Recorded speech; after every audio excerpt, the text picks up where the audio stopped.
último dia da Academy Open Week.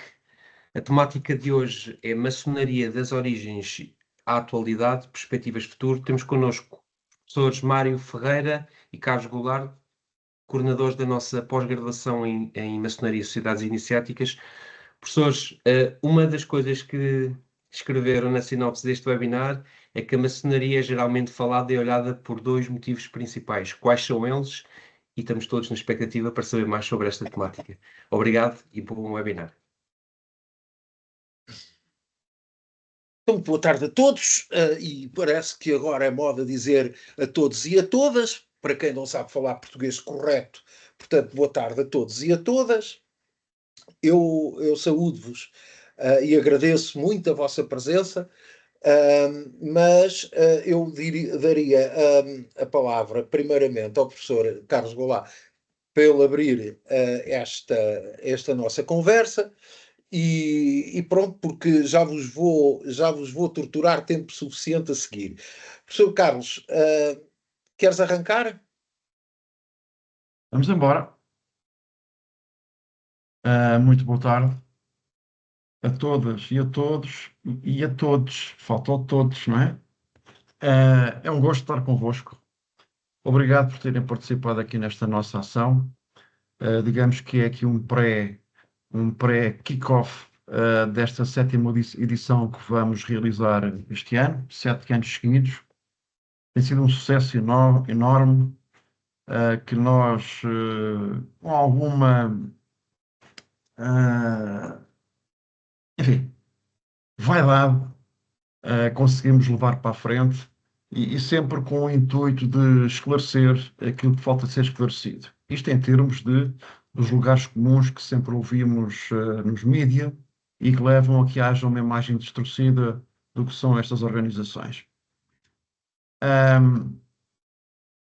Tem sido um sucesso, como disse, são 7 anos de trabalho e 7 anos de um progresso contínuo em termos de adesão.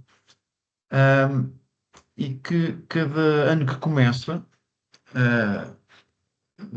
a nossa conversa, sendo repetitiva, volta sempre ao mesmo, como eu acabei de dizer. E como criámos isto num âmbito universal, principalmente para não maçons, para que as suas questões possam ser de alguma forma explicadas, não escancaradas.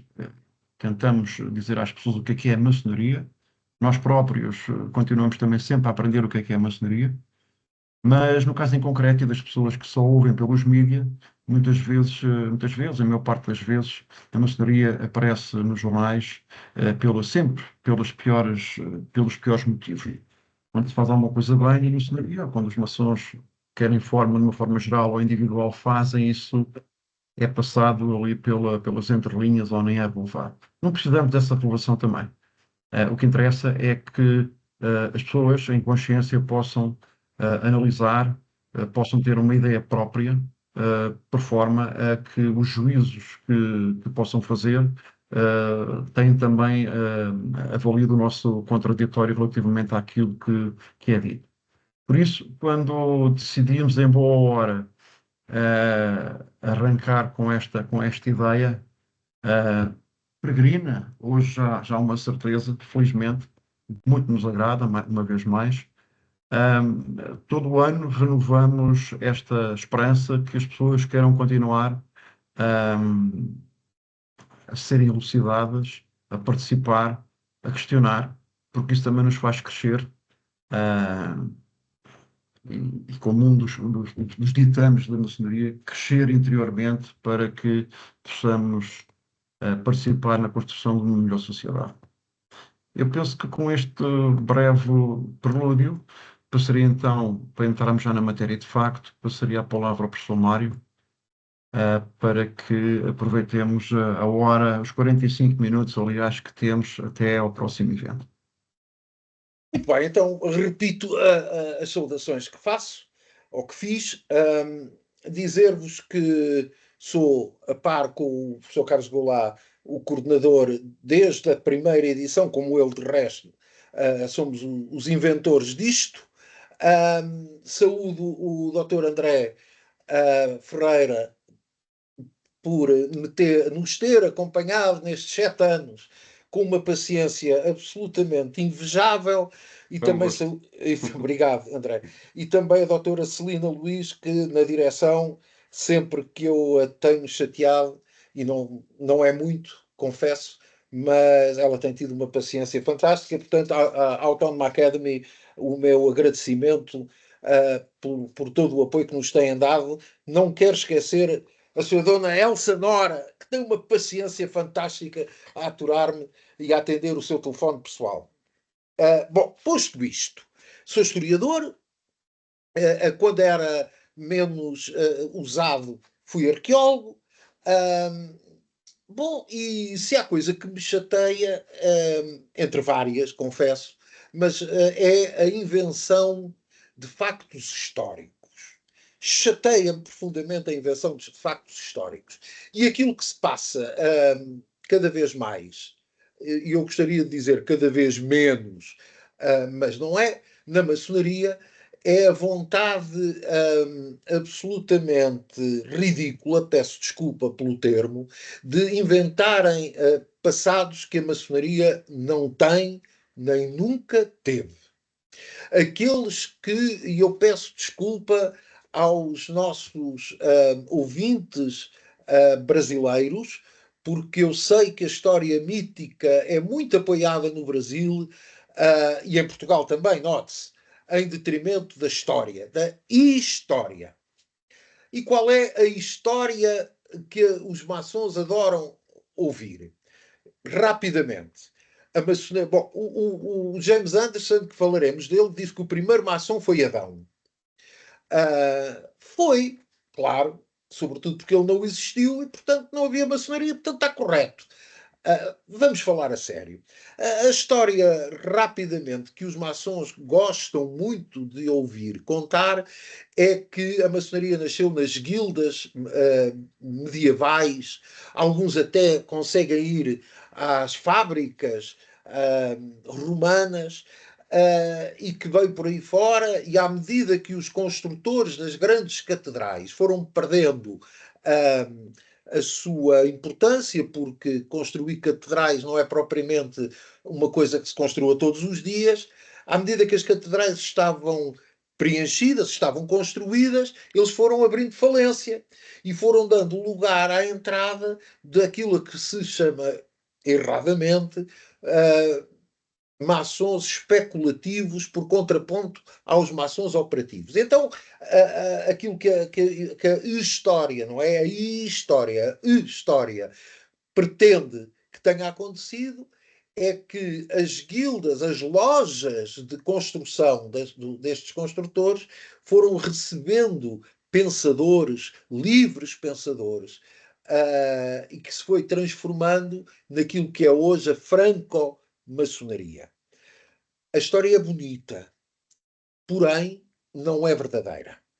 E não é verdadeira, desde logo, se pensarmos todos um bocadinho, muito rapidamente, não é de todo crível, não é credível que pensadores, muitos deles nobres ingleses e posteriormente franceses, convivessem com gente que trabalhava com as mãos. Não é credível. O trabalho manual para a altíssima burguesia, para os pensadores que de resto saem da burguesia e da nobreza, não é minimamente credível, meus caros senhores, nem compatível com conviver com gente que trabalha com as mãos. Não é. O trabalho manual é, na época, note-se, absolutamente desprezível. E não há misturas. Até hoje, se quiserem, que dizemos que não há classes sociais na nossa República, que somos todos iguais perante a lei, e não me vou alongar por este lado para não nos rirmos todos, sabemos que nunca nenhum de nós viu o CEO de uma empresa à hora do almoço ir almoçar com a empregada da limpeza ou com a secretária sei lá, do seu diretor, ou até com um administrativo qualquer. Estranho, somos todos iguais. Claro que não. Claro que não. Não há classes sociais, mas há interesses sociais também.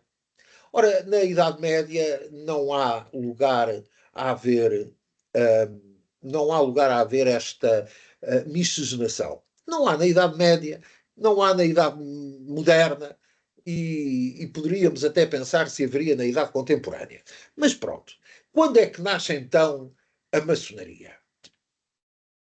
Muita gente também gosta que eu agora dissesse que nasceu no dia 24 de junho de 1717, quando 3 lojas de Londres e uma de Westminster, que na altura não era Londres, se juntaram para fundar a grande loja de Londres e Westminster.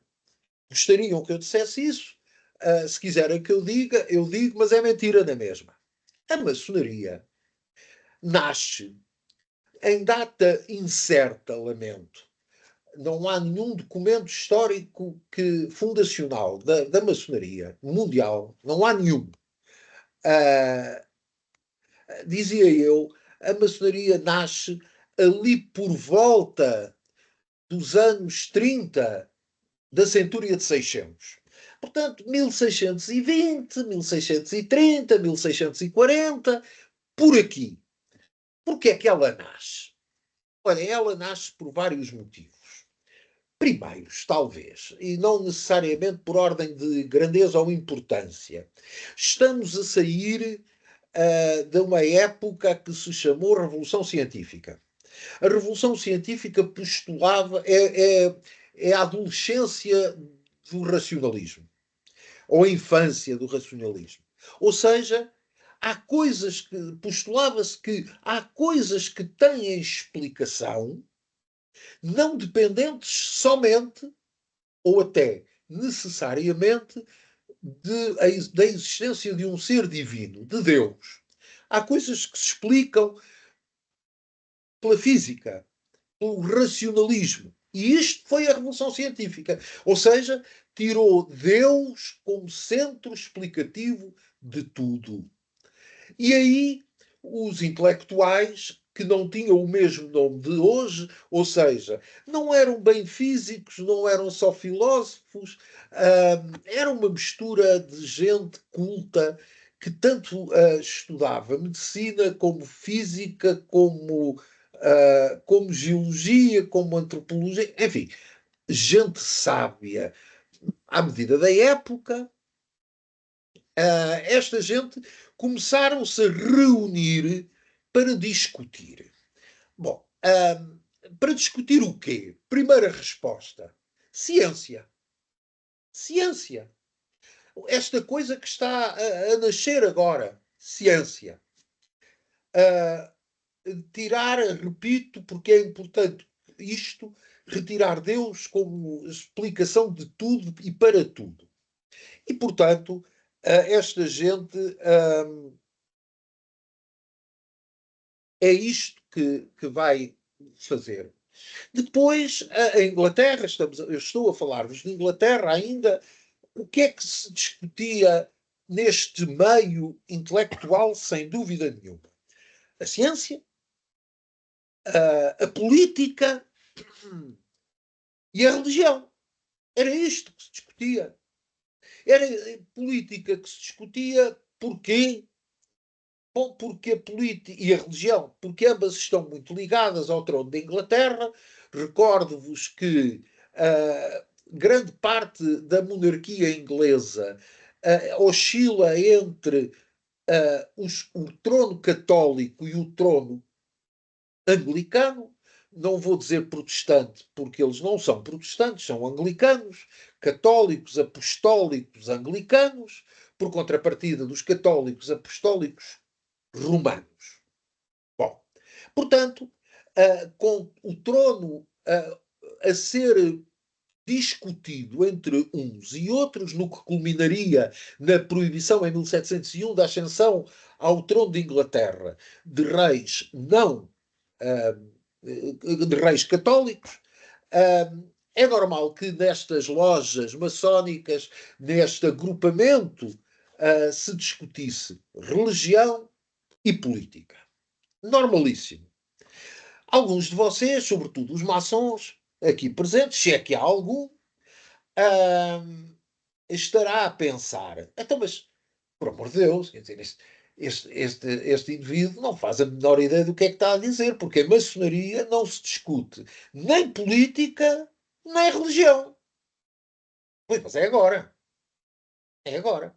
E é agora porque há uma altura, já no século XVIII, que, não podendo haver reis católicos, o trono está vago. E há 50 e poucos candidatos ao trono de Inglaterra. E é o número 51, 52, por aí, que sobe ao trono. Porquê? Porque é o primeiro pretendente ao trono inglês não católico. E, portanto, quem sobe ao trono é o rei, aquele que viria a ser o rei Jorge I. Ora, Jorge I é príncipe eleitor da Alemanha, filha da Sofia do Palatinado. E este Jorge I, como herdeiro do trono inglês, sobe ao trono de Inglaterra e não fala uma. Estou a exagerar. Vamos pôr a coisa mais simples. Não fala inglês. Não fala.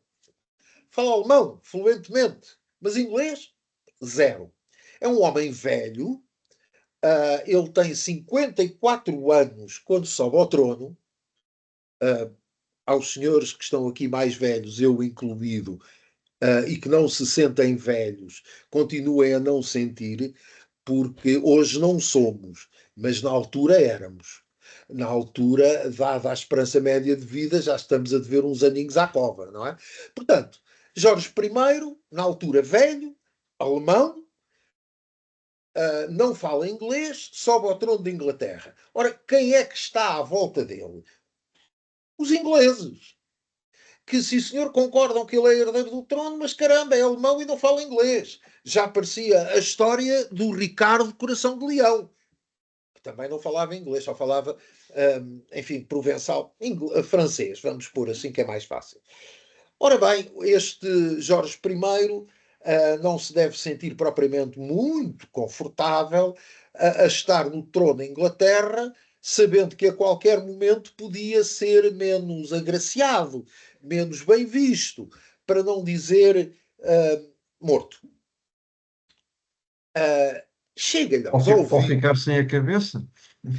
Perder a cabeça, só que literalmente. Chega-lhe aos ouvidos que há um grupo de gente que não se sabe quem é, que discutem sobre não se sabe o quê, que não se sabe onde é que reúnem e ainda por cima não dizem sobre o que é que falam porque estão sob juramento. Ora, o nosso Jorge I deve ter julgado. Estes senhores são contra mim. Estão a conspirar contra mim. E deve garantidamente ter-lhe passado pela cabeça arrumar com esta gente de uma vez. Bom, passou-lhe com certeza pela cabeça proibir a maçonaria. Na altura seria original, hoje não. Ainda há pouco tempo a nossa Assembleia da República tentou fazê-lo, mas na altura era original. Até que há um repto das lojas inglesas para se reunirem todas, para escolherem um ou dois representantes, corajosos, naturalmente, para irem explicar a Sua Alteza Real, a Sua Majestade, perdão, que estes maçons não faziam mal a ninguém. Do repto lançado a todas as lojas inglesas, que provavelmente nunca saberemos quantas são, só 4 responderam afirmativamente. E juntaram-se as 4 para responder ao repto de escolherem um representante para ir a explicar a Sua Majestade o que é que esta gente era. E assim foi. Não deve ter sido em 1717. Há historiadores, há maçonólogos que dizem que em 1717 uma destas lojas apontadas como originais não existiria. Dizer-vos que na época as lojas se reuniam reservadamente em tabernas e cervejarias e tomavam o nome da taberna onde se reuniam ou da cervejaria onde se reuniam. A mais famosa é The Goose and the Gridiron, o ganso e a grelha. Havia Apple Tree, enfim, mas havia muito mais. Já lá vamos. O que é que acontece? Acontece que estes senhores se reuniram, repito, provavelmente não em 1717, e já vos explicarei porquê. Reúnem-se e sai de lá um senhor que se chama Sayer. Isto não é uma má pronúncia para Sawyer. Não, é Sayer que o senhor se chama.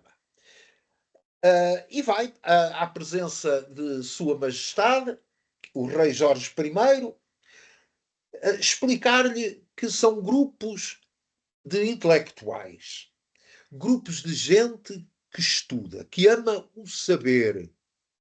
E o rei ter-lhes-á perguntado: então, digam-me lá uma coisa. Vocês discutem política? Ora, eles não discutiam outra coisa. Estamos a falar na saída da Guerra dos 30 Anos e da guerra entre católicos e anglicanos. Ora, se Vossas Excelências aqui presentes, espero que. Católicos, anglicanos e protestantes, que Mas os. entretanto Sim, é verdade. O Edito de Nantes pôs em Inglaterra uma série de protestantes que ajudaram a É este verdade. É verdade. buquê. Mas não há guerra entre anglicanos e protestantes. Há guerra entre anglicanos, protestantes e Sim, sim. católicos. E católicos. Ora, onde é que eu ia? Ia dizer-vos que estamos a sair da Guerra dos 30 Anos. E dizia que se Vossas Excelências aqui presentes, e espero que nunca aconteça, para nosso bem, vivermos no meio de uma guerra entre gente, até quase uma guerra semi-civil, para não dizer civil de facto, é óbvio que vocês todos os dias, à mesa com familiares e amigos, o que vão discutir é política. Garantidamente, porque é isso que vos está a afetar a vossa vida diária. É isso que está a proibir que que a comida chegue às vossas mesas. É isso que está a matar os vossos e nossos filhos. Portanto, é disso que vamos falar, garantidamente. E, portanto, o rei pergunta: mas vocês discutem política? E diz o senhor Sayer: oh, majestade, claro que não. Política, nós? Não. Sabe porquê, majestade? Porque rei só há um, é Vossa Majestade. Eu ia dizer Vossa Majestade e mais nenhum, que era para rimar. Só Vossa Majestade é que é o único rei. Que política é que há para discutir? Ah, bom, está bem. Então, e digam-me uma coisa. E religião? Os senhores discutem, não? Religião, nós. Não, majestade. Religião só há uma, a verdadeira, a única religião que existe. É a religião de que Vossa Majestade é cabeça. É a verdadeira religião anglicana. A única. Portanto, nós na maçonaria não discutimos nem política, nem religião. E o rei perguntou-lhes: ah, mas isso é fantástico. Então, está tudo bem, está tudo ótimo. A gente adora a Sua Majestade, a gente adora a nosso verdadeiro Deus através da nossa querida religião anglicana. Não, isso não é tema de discussão. Então, e porquê é que lá nas vossas reuniões não há assim muitos nobres? Porque eu não conheço nenhum nobre que seja lá dessa coisa que vocês dizem que são. E terão respondido que têm nobres e que os nobres. Já levantou 3 ou 4 garrafões hoje, porque isto não estava assim de manhã. 3 ou 4. Ou mais, 3 ou 4 ou mais. 3 ou 4. Há aí um microfone ligado a falar em números, 3 ou 4. Pronto. Obrigado, desculpem. E, portanto, esta gente que não tem ainda assim nobres vai passar a ter a pedido do rei. Verão que o terceiro ou quarto grão-mestre da Grande Loja Unida da Grande Loja de Londres e Westminster passou a ser um nobre. Até hoje, nunca mais houve um grão-mestre inglês que não fosse nobre. Ainda hoje, o príncipe de Kent, primo direito da Isabel II, a falecida, portanto, primeiro e segundo grau do rei Carlos III, que bem poderia ser quarto, mas isso é outra conversa, é um nobre. E ele é o grão-mestre desde 1966 ou 67, é uma coisa assim. Bom, e portanto, o senhor Sayer chega à sua taberna e diz a toda a gente: sucesso, meus irmãos, sucesso. O rei está perfeitamente convencido que a gente não faz mal a ninguém. E não faziam, de facto, diga-se a bom da verdade. E é a partir daí que se vai começar a formar, não é naquele dia nem naquela hora, nós não sabemos de facto quando, a grande loja de Londres e Westminster. Entenda-se por grande loja o conjunto de lojas que se reúnem. Uma federação de lojas. Uma grande loja é uma federação de lojas. Caráteres diversos, o futuro o fará, mas por agora ficamos por aqui.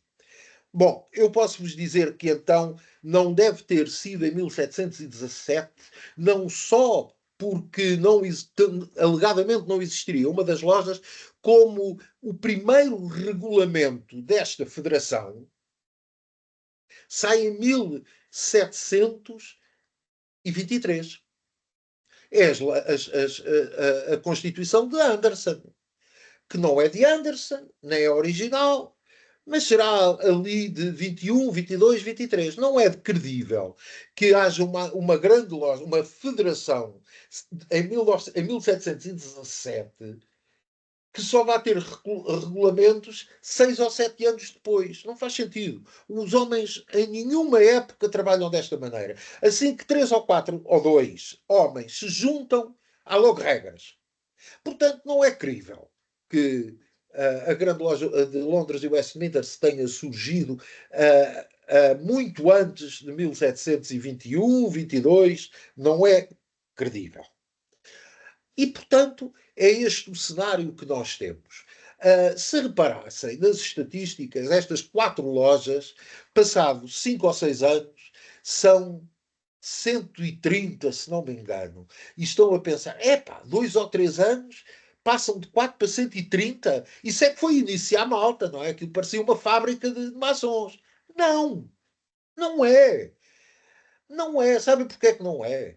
Não é porque eles já existiam.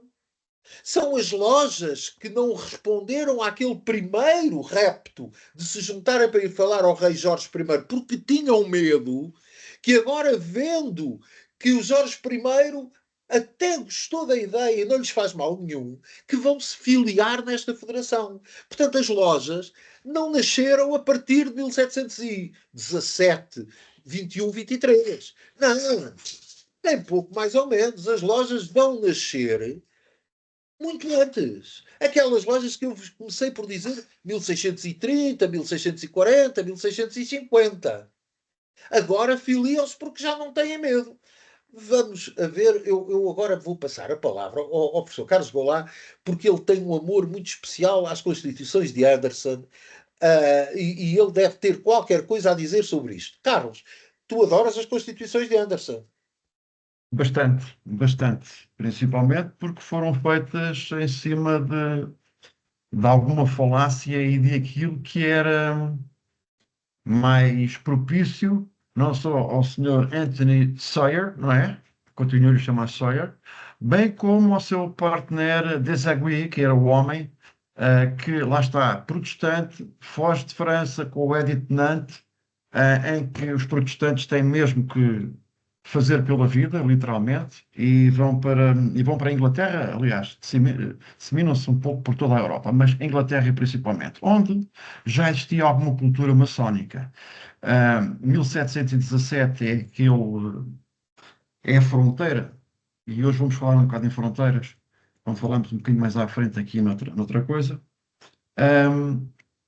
entre o que seria a maçonaria tornada especulativa e a outra anterior, tida como operativa. É que o primeiro maçom que é conhecido é o Elias Ashmole, que é iniciado em 1646. até 1717, cada loja era um mundo. Portanto, as lojas eram corpos individuais. E é a partir de 1717, quando Jorge I, mais do que tudo, queria ter uma garantia que não lhe iam cortar a cabeça, como já tinha acontecido um século antes, praticamente.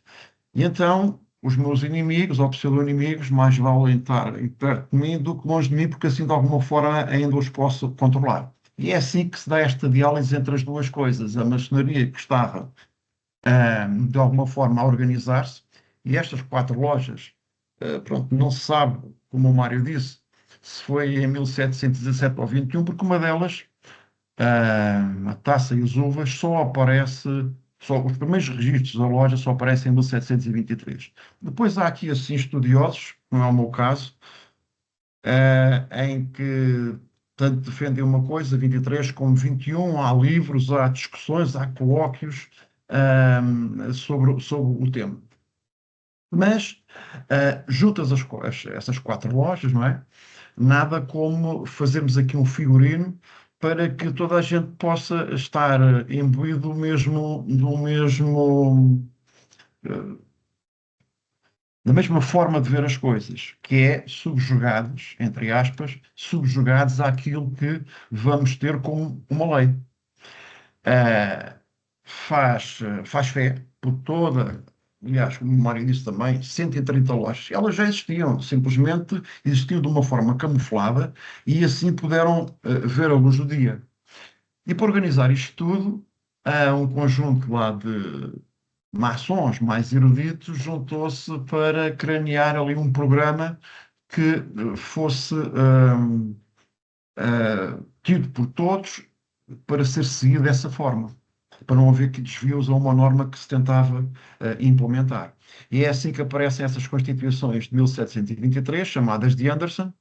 O Sr. Anderson, escocês, protestante, aliás, os escoceses, em termos individuais, vão ter uma grande preponderância em cargos e em posições de destaque em toda a história da maçonaria.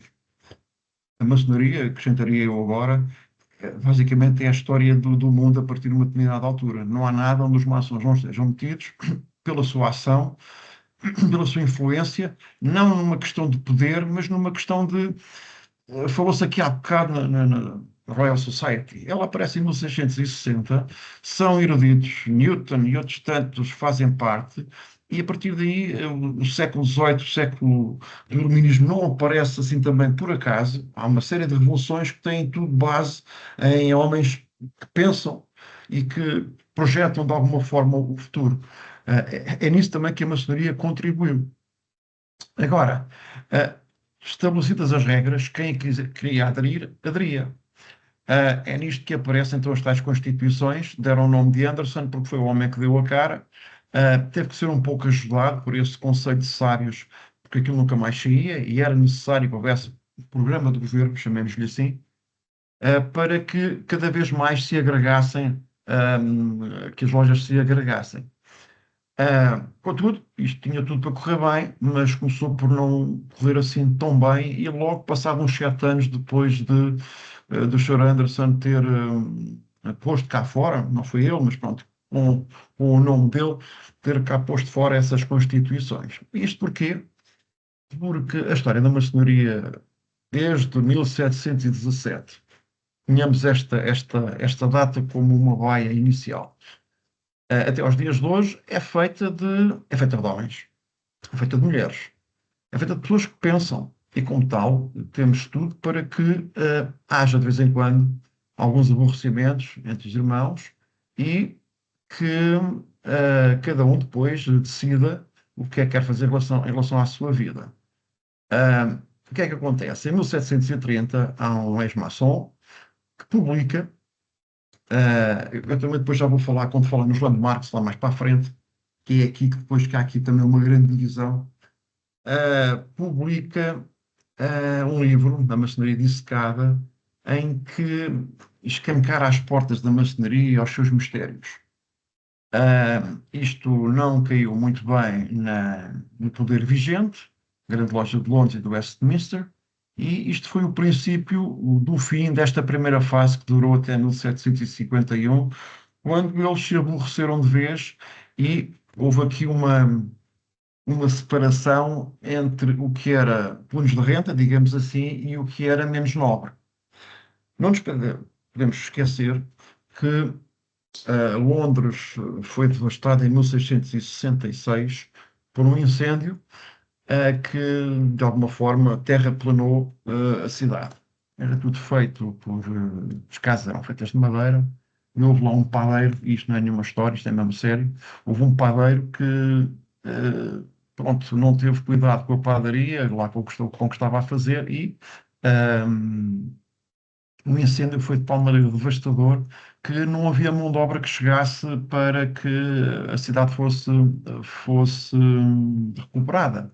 E é então quando começam a vir para Londres para trabalhar, já aqui as casas já não vão ser de madeira, hum, hum, vou dizer maçons e não só, mas para o caso maçons que vêm da Irlanda, que vêm da Escócia, que vêm da Europa, e que se juntam. ah, alguns entram na Grande Loja de Londres e do Westminster, e a partir do momento em que os segredos são revelados por este senhor, pelo Samuel Pritchard, houve aqui uma hipótese de separar o trigo do joio. Isto na cabeça dos ingleses, que fizeram com que a rivalidade que ainda hoje existe, e o Jorge I, bem como o Guilherme antes, portanto, a Casa de Orange, está viva ainda hoje, embora de uma forma, e para aqueles que são mais novos, já não se lembram de Londonderry, o que é que isso quer dizer, o que é que quer dizer o IRA, o que é que foi o IRA, o que é que nos anos 70 o IRA fazia, o reganho católico face à autoridade dos ingleses, quando havia a chamada Marcha de Orange, precisamente na Irlanda, que era depois, que era tido como uma provocação, e eu acredito que fosse uma provocação aos católicos, e depois houve toda aquela, felizmente já passada, história do IRA, que fez com que hoje há uma continuidade, embora a religião é sempre um motivo de grandes querelas, e na altura, nos anos 70, uma história que já vinha do princípio do século, mas foi muito mais violenta naquela altura. Isto só para chamar a colação esta divisão por causa da crença da Igreja. Em 1750, nessa altura, desculpa, em 1730, com este desvendar, foi aproveitado pelos ingleses para que pudessem afastar irlandeses e escoceses católicos, por forma, portanto, a expurgar aquilo que eles queriam fazer. Isso fez com que eles começassem a formar à parte as suas lojas e, mantendo as tradições que vinham mantendo, ou que tinham, contrariamente àquilo que os ingleses fizeram, daí depois a cisão que existe em 1751, entre aqueles que seguiam as antigas tradições e se chamavam a si próprios, se designavam por antigos, face àqueles que tinham alterado o que vinha de trás, que depreciativamente eram chamados de modernos. Portanto, esta é a primeira grande cisão que existe. Isto vai de 23 a 51, 1723, minto, 1730 a 51. Pelo meio há uma série de grandes lojas que vão arrebanhar, digamos assim, essas lojas que vão também proliferando fora da grande loja de Londres e Westminster. E há ali uma tentativa de voltar atrás relativamente àquilo que tinha sido terraplanado com as constituições de Anderson, e em 1738 há uma revisão das constituições de Anderson, em 1738, mas não é mais do que uma cópia de umas constituições que já tinha havido antes das de 23, que eram as de Roberts, que o Sr. Roberts não tinha a influência que lá estava, não estava tão perto do rei, como o Mário acabou há pouco de dizer, este grupo estava e o rei acreditava e precisava deles para não ter problemas. Lá está, o rei não falava inglês, não é? Era capaz de perceber, mas também não se esforçava porque também não estava para aí. Aquilo caiu-lhe, o poder caiu no, a coroa inglesa caiu-lhe no regaço, digamos assim, pela avó que já vinha bem de trás. Portanto, uma cisão, 1751, e é uma cisão que se mantém até 1813, quando nasce a Grande Loja Unida de Inglaterra. Isto depois exploraremos mais no curso, com certeza.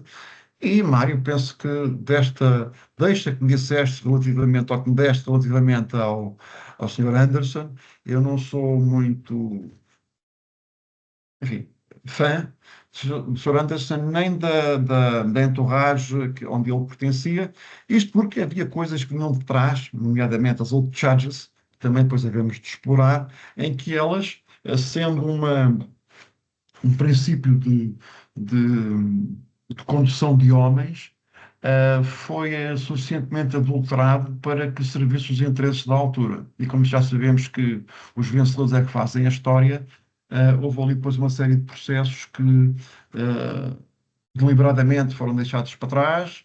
Fala-se inclusivamente que o Sr. de Sagnier mandou queimar algumas dessas antigas tradições, escritos, que era para que nunca tivessem sido verdades. Mário, Está bem, é verdade.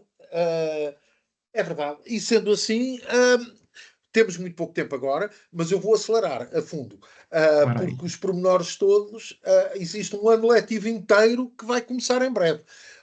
Bom, já estamos então em 1813.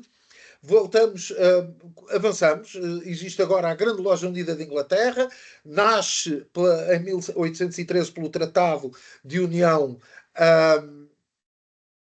Tratado de União. Esta nova Grande Loja Unida de Inglaterra, e continuamos a avançar no tempo até 1877. Dizer-vos que em 1725 já existia uma grande loja em França, aquela que viria a dar origem à maior loja continental, que é o Grande Oriente de França. Em 1728 existia uma loja em Lisboa que se chamava a Loja dos Hereges Mercadores. Bom, ela não se chamava assim. A Inquisição é que lhe chamou hereges porque eram protestantes, mercadores por causa da profissão. Até ver, nós nem sequer sabemos como é que ela se chamava. Mas pronto, aquilo que nós temos então, vamos já dar um pulo para 1877. E em 1877, o grão-mestre do Grande Oriente de França diz que para se ser maçom não é preciso acreditar em Deus. Acreditar em Deus é da esfera da religião. A maçonaria é da esfera da construção do ser humano, da construção do homem individual e coletivo. E para isso não é preciso Deus para nada. E, portanto, declara numa sessão de Grande Loja, num convent de Grande Loja, do Grande Oriente de França, declara que Deus não é chamado à maçonaria. Não tem nada uma coisa a ver com a outra. E como tal, adeus. Adeus, claro. E claro que a Grande Loja Unida de Inglaterra rompe com o Grande Oriente de França, porque ainda hoje, de resto, a Loja Unida de Inglaterra e todas as grandes lojas que a reconhecem, que são reconhecidas por ela, obriga-se a acreditar num Deus revelado. Aquilo que a Grande Loja Unida de Inglaterra não percebeu, nem poderia perceber na altura, é que deu à luz uma nova realidade. E a nova realidade é aquilo que hoje se chama maçonaria liberal. E a maçonaria liberal é aquela que diz que não é preciso Deus para nada, também são bem-vindos. Quem acreditar em Deus também é bem-vindo. Mas não é só esses que a maçonaria se dirige, porque um homem pode ser construído individual e coletivamente sem acreditar em Deus. É a mesma que mais tarde também vai dizer que não, a maçonaria não é só para homens, também é para mulheres. É esta maçonaria que hoje faz existir duas grandes famílias. A maçonaria anglo-saxónica e a maçonaria dita continental, a maçonaria ortodoxa, a maçonaria liberal, a maçonaria dogmática porque obriga ao dogma de um Deus, ou a maçonaria adogmática porque não tem nenhum dogma. E, portanto, é isto que nós temos hoje em dia. A partir de, portanto, dizia eu, 1877. E entramos também ainda antes, em 1804, Portugal, com a fundação do Grande Oriente Lusitano Unido. Não vamos fazer o resumo da história do século XIX da maçonaria em Portugal, porque isso é tema que nos levaria aqui várias horas largas. E, portanto, vamos entrar no século XX. Para eu passar ao professor Carlos Goulart, não sei antes dizer que o século XX é marcado pelas ditaduras ditas fascistas, ditas e não só, mesmo. Ditaduras essas, a Alemanha com Adolf Hitler, a Espanha com Francisco Franco, Benito Mussolini em Itália e, naturalmente, mas não fascista, António de Oliveira Salazar em Portugal. E em 1935 a maçonaria é proibida em Portugal.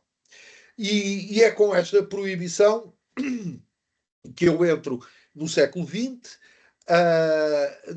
e passo de novo ao nosso co-coordenador, ao professor Carlos Goulart, que vos vai dizer qualquer coisa, provavelmente, sobre as obediências que hoje são existentes em Portugal neste século XXI. É isso mesmo. E se entramos aqui em Portugal, não sei antes, e para as poder depois falar, só enumerá-las, não é?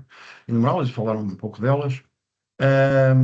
Voltamos outra vez depois, temos que recuar um pouquinho e à história da imutabilidade ou dos landmarks, ou da imutabilidade dos landmarks. Os landmarks não são mais do que marcos, lá está, faça poligonais, não é? Que definem os parâmetros para onde devemos andar. Ou seja, por exemplo, imaginemos um país, nós temos as nossas fronteiras definidas e aqui precisamente é a mesma coisa, as coisas estão definidas. Em termos de maçonaria, quando em 1877 aparece o Grande Oriente de França, que já vinha, lá está, um cisma em França, houve vários, mas a Grande Loja de França, que vinha de 1751, mais coisa, menos coisa, talvez um pouquinho menos, porque depois também vamos dar no curso. A Inglaterra é muito importante na maçonaria, mas a França tem também uma importância capital também no desenvolvimento da maçonaria no mundo inteiro, no mundo inteiro. Se os ingleses diziam que a maçonaria nunca dormia porque, enfim, os seus exércitos levavam a maçonaria para todo o mundo, não é? Dentro do Império. Os franceses também não têm uma importância menor, não é? Em 1877, digamos que há aqui uma cisão, como o Mário referiu. E então temos, de um lado, aqueles que continuam a acreditar e a professar os landmarks que lhes foram eu não vou dizer impostos, porque as pessoas, o imposto é uma coisa que, em princípio, estamos contra, é uma coisa que é aceita. Quem não aceita, sai. E temos os dois tipos de maçonaria, não é? Portanto, como o Mário disse, temos a maçonaria regular e a maçonaria liberal, que não é irregular, como muita gente diz. Ela não é irregular. Temos depois as maçonarias selvagens, isso é outra coisa. Agora, temos aqui dois grandes capítulos. Uns são regulares porque se regem por determinados princípios, considerados imutáveis. Crença em Deus, a não aceitação de mulheres dentro das suas fronteiras. Agora, como também as mulheres também têm, e isso eu já falarei mais à frente, também têm grandes lojas só com mulheres. Portanto, toda a gente tem direito a estar no seu espaço e a aceitar quem quiser. É a liberdade que nós temos. Somos homens livres e de bons costumes. A liberdade é essa mesmo. É podermos fazer, dentro do respeito, da elevação, devemos fazer aquilo que entendemos que devemos fazer. há aqui esta grande separação. Enquanto, e agora passo a enumerar algumas delas, enquanto na maçonaria regular, portanto, há uma crença em Deus, aqui na maçonaria liberal as coisas já não funcionam bem assim. Porque, ainda um bocadinho antes, a maçonaria liberal não reconhece a necessidade de haver landmarks fixos. Evoluem por valores e princípios que a maçonaria regular também o faz. Simplesmente o sigilo é muito mais tido em linha de conta dentro da maçonaria regular, e isto no que toca aos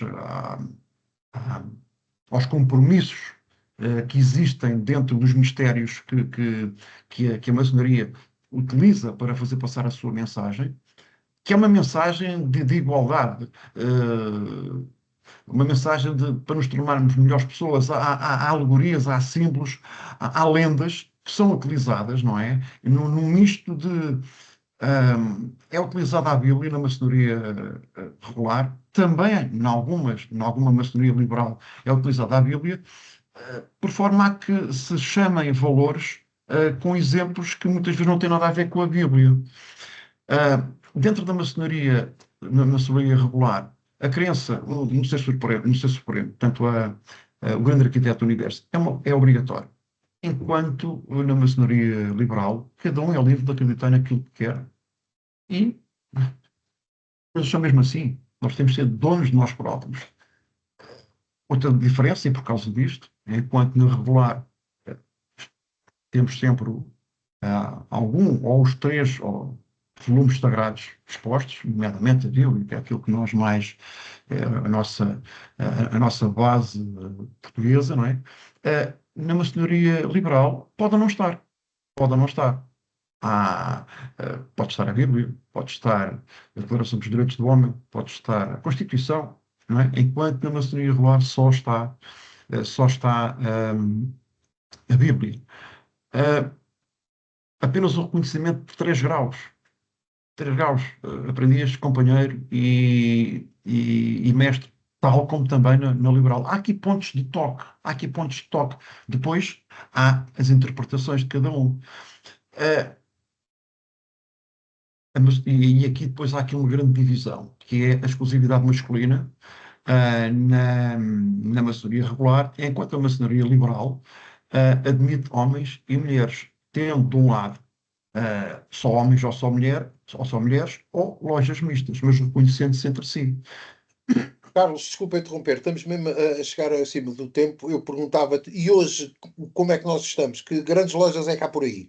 Bom, então, em Portugal, e vamos falar só nelas, depois no curso falaremos um pouco mais fundo, nós temos aqui, efetivamente, 5 obediências, podemos chamar assim.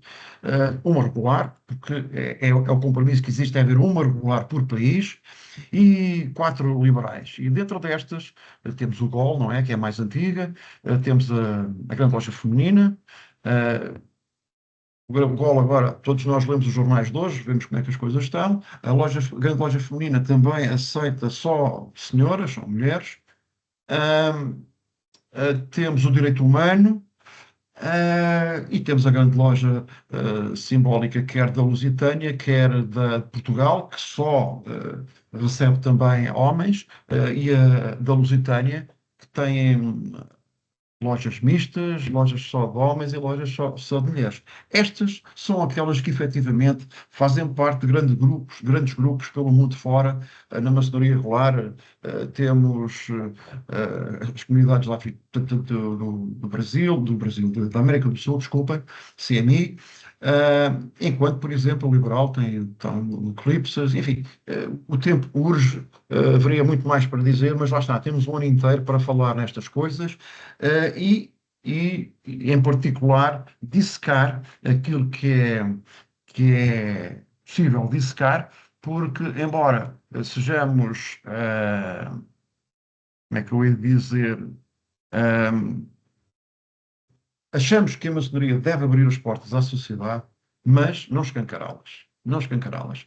Por forma a que os mistérios continuem entre 4 paredes, porque se não às tantas não somos mais do que qualquer agremiação. A nossa diferença para qualquer agremiação, um clube desportivo, um clube de bairro, é precisamente sermos iniciáticos. E quando isso se perder, perde-se a essência da maçonaria. Fantástico. Muito Mário, obrigado, é tudo Carlos. Eu teu. agora, desculpa, eu agora se calhar teria que pedir se alguém quer fazer alguma pergunta, não deixando de dizer que o curso de Maçonaria e Sociedades Iniciáticas não é só maçonaria, também falamos de carbonária, também falamos de muito mais do que só de maçonaria. E eu pergunto se tem Mário, Mário, alguém. Mário, Mário, Diz. já agora deixa-me só dizer uma coisa. Carbonária, na maçonaria, vamos a todos os ritos que fazem parte das grandes lojas, dissecamos dentro do que é possível, mais uma vez, falamos no direito maçónico, falamos na história da maçonaria no seu geral, enfim, damos uma perspectiva global, por forma a que as pessoas possam, pela sua cabeça, e é sempre isso que defendemos, é essa liberdade que as pessoas têm, pela sua cabeça, fazer juízos e agarrando aqui numa alegoria, poderem sair da caverna, verem um bocadinho de luz, em vez de estarem a ser encandeados por aquela luz que não tem nada a ver e que só intoxica as pessoas. E é de tal maneira Isso. que até temos uma cadeira de antimaçonismo. Atenção, Nós nisso, antimaçonismo. nisso somos muito abertos, toda a gente tem lugar. Então, e uma pergunta para a gente, pedindo que quem falar diga a quem quer fazer a pergunta, se ao Carlos e a mim. Vá, uma perguntinha, daquelas difíceis para a gente responder, que é muito mais giro a gente dizer não sei do que responder. Bom, Era a nossa ideia termos mais, se tivéssemos mais tempo, pôr as pessoas a falarem para que pudéssemos responder alguma coisa, mas pronto, o curso está aí. O mas curso sabes o está que é? É aí. que o custo é sempre a primeira pergunta. Então comecem já pela segunda. Vá, segunda pergunta. Não me digam que vamos fechar este webinar sem uma pergunta que seja. Está aqui a Sara a dizer como antiga aluna tem muitas saudades. Sara pode matar saudades, é só aparecer. Ele sabe como é que as Sim, coisas são. os antigos alunos são sempre bem-vindos, A Sara. Sara Muito e as obrigado, outras Saras que muito houver. Por falar em obrigado Sara, pelas tuas nós saudades. Nós tivemos 51 pessoas, acho que foi o máximo que tivemos aqui, e ao mesmo tempo foi 51 pessoas. Eu dei-me ao trabalho de contar as senhoras, eram 40. Muito obrigado pela vossa presença.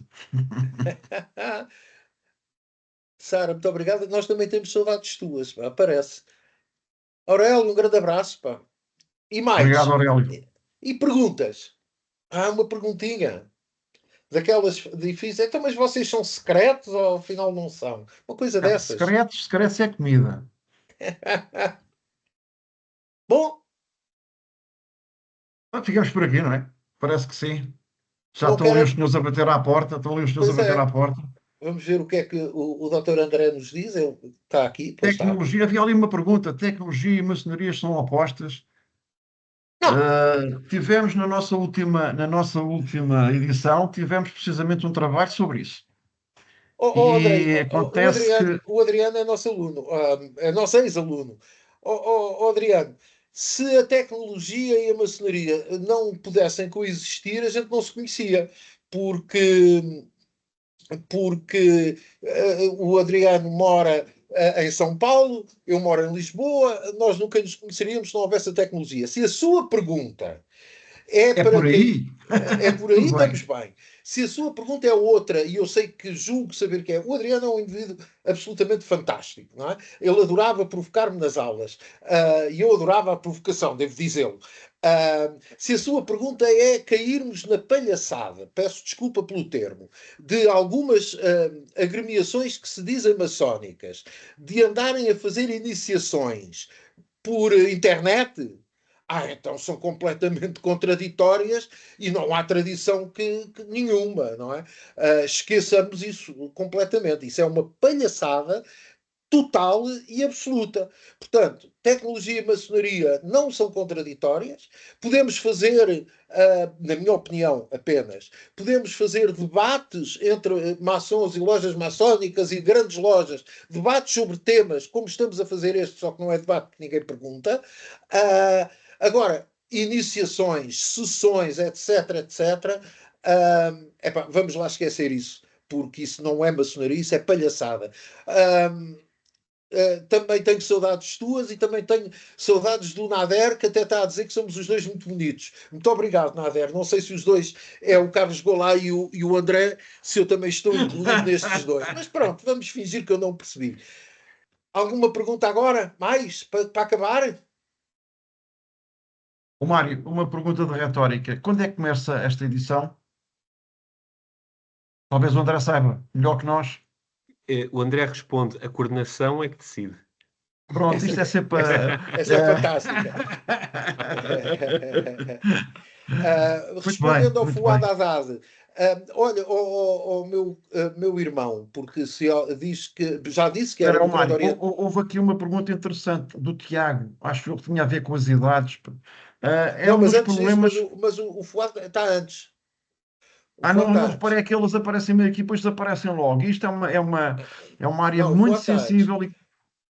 Já lá vamos então.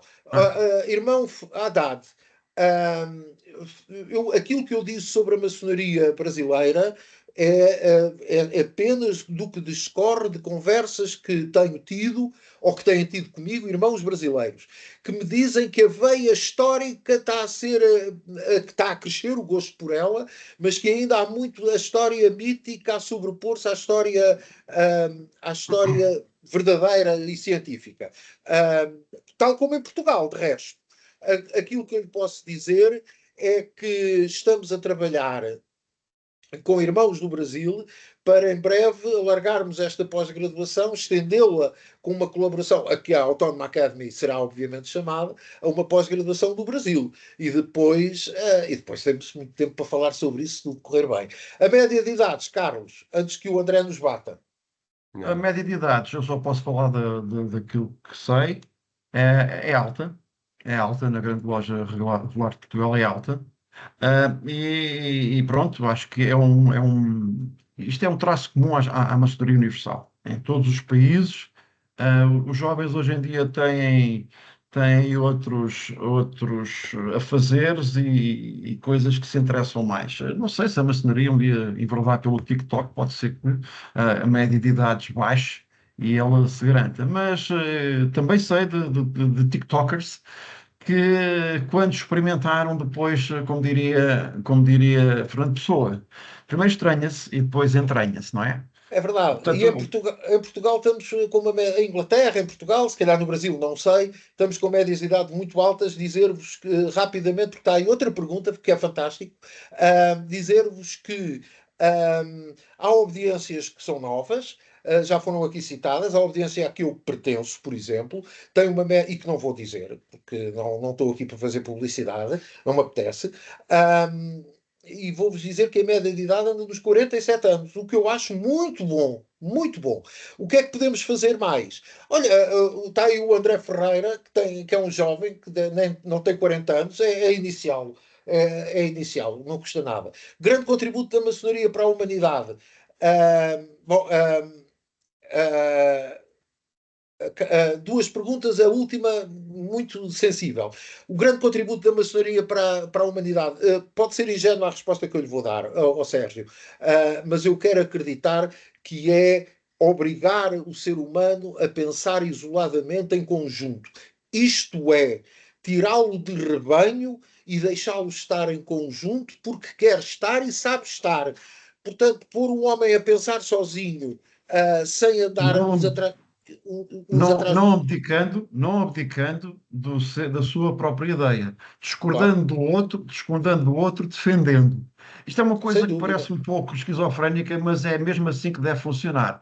A Carta das Nações Unidas foi feita não pela maçonaria, mas por muitos maçons. Hoje falar em Nações Unidas é o que é, não é? Mas os princípios estão lá. Os princípios estão lá. E foram Dizer, feitos, e foi feito por maçons. exatamente. Dizer-se ainda justifica a sua existência hoje em dia. Olha, ó Sérgio, eu vou-lhe responder pela negativa. Não se justifica. Hoje não devia haver maçonaria, porque a maçonaria defende a liberdade, a igualdade e a fraternidade, e isso são tudo dados adquiridos. Somos todos livres, todos, sobretudo, muito fraternos, e somos todos muito iguais. Quando isso acontecer, a maçonaria não faz falta nenhuma. Aliás, há um professor da nossa, e eu vou citá-lo porque eu adoro a sua justificação, quando se lhe pergunta para que é que serve a maçonaria, o bom do professor responde sempre: para nada, serviço para alguma coisa já não existia. Portanto, quando tivermos garantida a liberdade, a igualdade e a fraternidade, de certeza que a maçonaria não serve para nada. É fácil ou não maçom distinguir a maçonaria selvagem da verdadeira maçonaria? Não. Não é. Não é. Não é fácil. Estão bem camuflados. Não é, não é fácil porque, enfim, o que é praticado nessas maçonarias é assim é um approach, mas depois a necessidade é tanta de reconhecimento que fazem coisas que são completamente abomináveis relativamente àquilo que se pretende. Portanto, não é. as pessoas têm que ter muito, mas mesmo muito cuidado e ver como é que as coisas são. E as listas telefónicas, se é que hoje existem, não é? Mas os endereços estão lá todos e aquelas cinco que eu falei, Sim, que são são 6. aquelas que se devem dirigir se aí se entenderem, não é? De um lado, a história da regularidade, do outro lado, a história liberal. Se estas 42 pessoas houver alguém que não seja maçom e queira ser, Grande Oriente Lusitano, Grande Loja Regular de Portugal, Direito Humano, Grande Loja Feminina, enfim, se tiverem condições para isso, grande Direito Loja humano. Direito Humano, Grande Loja Simbólica da Lusitânia, Grande Loja Simbólica de Portugal. A Alexandra pergunta: o professor Mário defende a liberal ou a regular? Eu defendo a maçonaria. Isso Pronto, sem que é dúvida nenhuma. universal. Eu posso Que é dizer, universal. Alexandra, que eu até penso que sei quem seja, e se for quem eu penso, eu posso te dizer, Alexandra, que defenda a maçonaria. Ponto. Depois, posso dizer que eu pertenço à maçonaria liberal e não há nenhum maçom dito regular a que eu não trate por irmão. Portanto, eu há bocadinho ouvi o Carlos Golá dizer nós na regular, portanto eu assumo que ele assumiu que era da maçonaria regular, Eu e disse sendo, isso. disseste, Sem problema. e se o Carlos Golá é da regular e eu sou da liberal, eu posso só dizer que nos reconhecemos como irmãos, somos amigos há largos anos e vamos continuar a ser, sem dúvida nenhuma. Ele é coordenador desta pós-graduação, é inventor da pós-graduação, eu sou coordenador da pós-graduação, sou inventor da pós-graduação e damos-nos muito bem e não falamos todos os dias porque temos mais que fazer e pronto. Às vezes não estamos de acordo em alguns Não, temas. E claro, não é por não. causa disso, lá está. Acho que conseguimos outra. Este é um bom exemplo. Nunca tinha pensado nisso, ó Mário. Este é um bom exemplo, precisamente. Essa pergunta, é uma boa pergunta. E este é um bom exemplo daquilo que nós vivemos. Há coisas que ele não está de acordo, que ele diz que eu não estou de acordo e vice-versa. Mas não é por causa disso que não nos deixamos de respeitar. Mas É até temos precisamente aceitar essa diferença. Eu vejo as até coisas de uma temos forma, ele vê as coisas de outra. Tudo bem, e até tens a temos tua razão e eu tenho a até, minha, mas até no fim o que politicamente interessa é andarmos para a frente. até politicamente estamos em desacordo. E então? É verdade. E então? E então? O respeito é liberdade, igualdade, fraternidade e isto só se consegue com respeito, sem dúvida nenhuma. Alexandra, espero que tenha respondido à tua pergunta e muito obrigado por estares aí. Última. Mal. Esta senhora, a dona Alexandra, a professora Alexandra, porque ela é professora, eu ainda um dia hei de trazê-la para a maçonaria porque ela reúne todos os requisitos. Não pode ir para o legal, portanto, olha, paciência. Como é que eu soube que era maçom? Pois, essa é uma grande pergunta. Olha, o meu avô era maçom, o meu bisavô era maçom, o meu tio bisavô também era maçom. Isto é contagioso, pelos vistos. Eu nunca soube. Quando fui iniciado,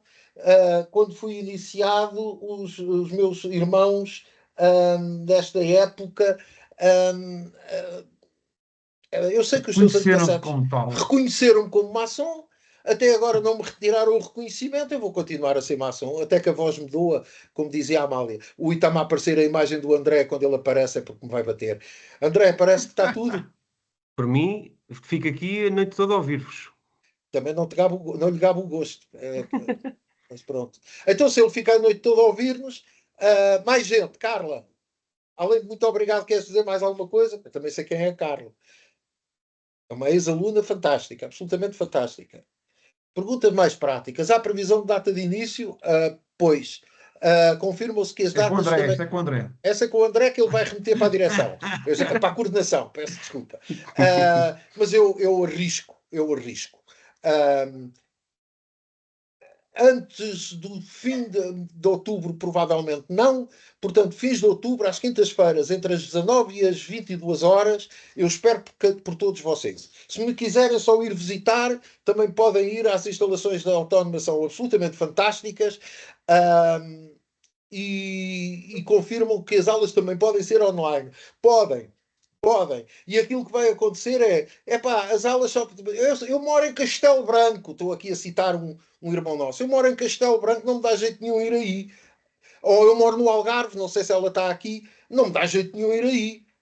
De vez em quando apareciam, pois está claro, porque é muito mais giro estarmos a olhar uns para os outros. Mas pronto. E nós tínhamos alunos no Brasil que também não dava assim muito jeito vir às quintas-feiras. Mas esse não veio mesmo. Pois. O André Não deixavam de estar presentes. não deixa de estar presente. O Adriano Paparelli está aí connosco e é um exemplo vivo disso. É um exemplo disso. Devo-vos dizer que fez um trabalho absolutamente fantástico, não desprimorando os outros, fez um trabalho absolutamente fantástico sobre o rito de defesa antigo e aceite, que por acaso é ministrado pelo professor Carlos Golá. Mais perguntas? Vá. Agora é que é a última, vá. Só posso falar até que a voz me doa. Também era da Amália. Hoje sou um citador da Amália. Não, então é só, se é para terminar, Mário, terminas tu com os agradecimentos da casa, porque fui eu que abri. Então siga. Tu queres que eu feche? Então, pronto, se passas a palavra ao orador daqui de hoje, é um cargo de loja. Eu digo que estou convencido que este webinar foi justo e perfeito. Acho que é assim que os oradores em loja dizem. Para quem sabe, para quem não sabe, venham para a pós-graduação que eu explico. Foi um momento de publicidade. Foi um gosto. Quero dar os parabéns uma vez mais à Autónoma Academy por ter feito esta iniciativa, que foi, de resto, uma semana extenuante para o André, de certeza absoluta, e não foi isso que fez com que ele não me respondesse a todas as mensagens, com algumas perguntas até menos inteligentes da minha parte, confesso, mas agradecer então à Autónoma Academy, agradecer a todos os alunos que durante 6 anos nos têm continuado a acompanhar. Vamos para o 7º ano de trabalho e agradecendo, citando quando eu inventei com o Carlos esta pós-graduação, desabafei com uma colega da minha licenciatura no passado e disse-lhe: olha, vou abrir uma pós-graduação em maçonaria e sociedades iniciáticas. E diz-me ela: para que é que isso serve, pá? E eu disse: sei lá. Bom, passado 5 ou 6 anos eu telefonei-lhe: olha, é só para te dizer que continuo sem saber para que é que serve, mas mais de 80 pessoas também já sabem para que é que ela serve. E, portanto, obrigado, Autónoma, pelo sucesso. E, André, obrigado, André. Isto não é conversa para boi dormir. Eu não tenho pachorra para ir. Quem me conhece sabe que eu não tenho pachorra para conversas para boi dormir. Obrigado, André, pelo seu empenho, porque até de férias o André me atende. Ainda não experimentei às 3h30 da manhã, mas também não quero. Mas muito obrigado por todo o apoio que tem prestado, todo o empenho, os podcasts que ele grava. Vai na terça-feira gravar outro. Estejam atentos aos podcasts da Academia, porque vai um aluno falar mal de mim.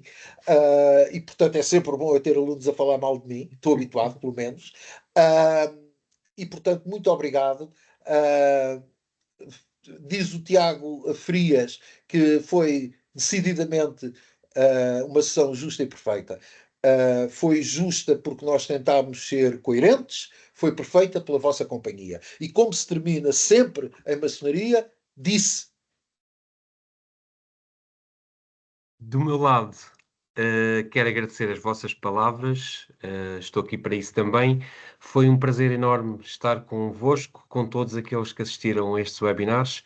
Estive a ver aqui no calendário e arrisco-me a lançar o dia 30 de outubro do início da pós-graduação, última quinta-feira, portanto, se não houver algum inconveniente por parte da coordenação, nós vamos avançar de segunda-feira para essa data. Foi um gosto, como disse, estar aqui e aprender um pouco mais sobre esta área convosco. Dentro de pouco tempo, ainda não foi anunciado, iremos ter um novo webinar no outro contexto da Autónoma, da Academy Open Week, nesta área de maçonaria. Peço que estejam atentos ao nosso site, porque vai haver dentro de muito pouco tempo mais novidades relativamente a isso. E resta-nos já uma boa noite a todos. Foi um gosto fazer esta cansativa, mas aliciante Academy Open Week. E para o ano cá estaremos novamente, espero que com vocês, que foi a vossa estreia, mas que certamente contribuirão ainda mais para que esta iniciativa lançada há 4 anos da Autónoma Academy seja o sucesso que hoje em dia é. Obrigado, boa noite e até uma próxima oportunidade. Obrigado, André. Se calhar Obrigado. estamos a pós-graduação mais antiga da Autónoma Academy a rolar, ou não? Não, na verdade temos já com algumas com 23 edições. Pronto, esta era a parte em que você dizia que sim, porque isto é anual, as outras não são. Era um mito. Obrigado mais uma vez. Tchau, boa noite a todos. Obrigado. Boa noite. Deus, boa noite, obrigado. Autónoma Academy. Experienced people.